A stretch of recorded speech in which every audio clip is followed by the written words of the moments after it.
दिल्ली विधानसभा चुनाव की तारीखों का आज होगा ऐलान। दोपहर 2 बजे चुनाव आयोग करेगा प्रेस कॉन्फ्रेंस।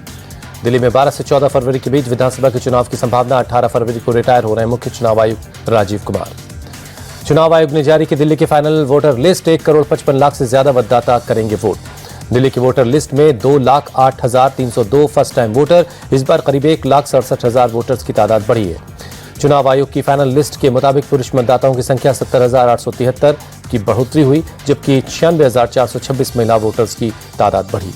दिल्ली के विकासपुरी में सबसे ज्यादा 4,62,184 मतदाता, जबकि नई दिल्ली में सबसे कम 78,893 वोटर हैं। बिहार, यूपी और दिल्ली एनसीआर में भूकंप के झटके। रिक्टर स्केल पर 7.1 दर्ज हुई भूकंप की तीव्रता।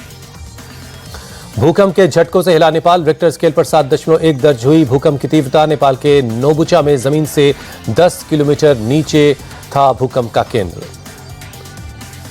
लाहौल स्पीति में भारी बर्फबारी, तापमान में गिरावट और बढ़ी ठंड।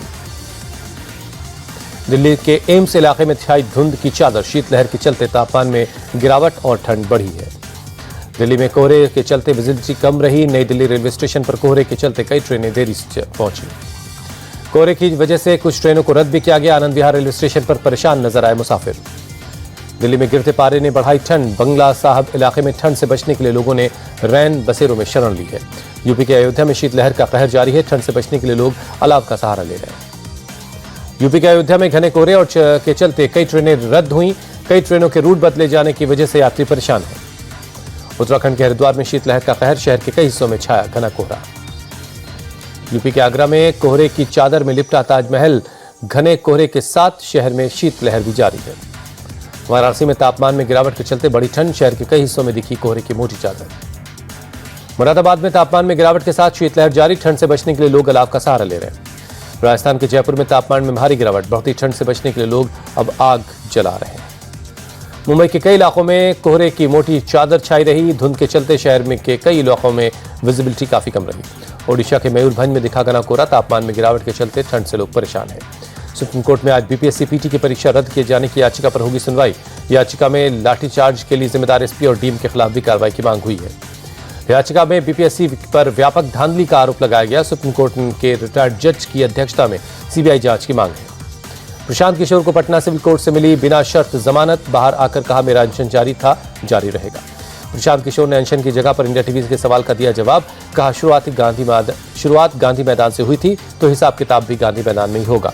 तेजस्वी यादव पर प्रशांत किशोर का अटैक। कहा इस ड्रामे में निर्देशक, अभिनेता और वैनिटी वैन है। इन्हें छात्रों से कोई लेना देना नहीं।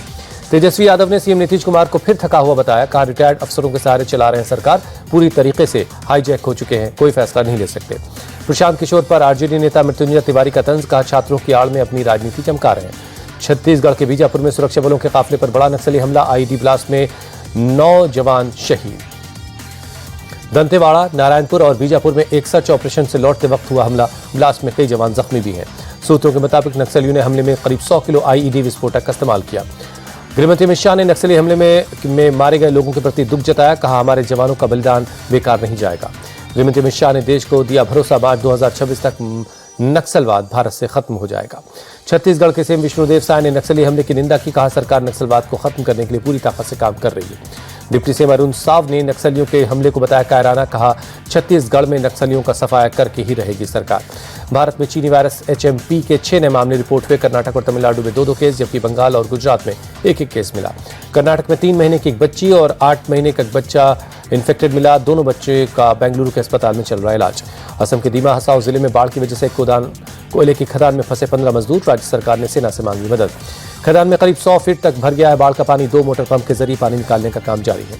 असम के सीएम ने एक्स हैंडल पर दी हादसे की जानकारी। बताया एनडीआरएफ और एसडीआरएफ की टीमें राहत और बचाव के काम में लगी हैं।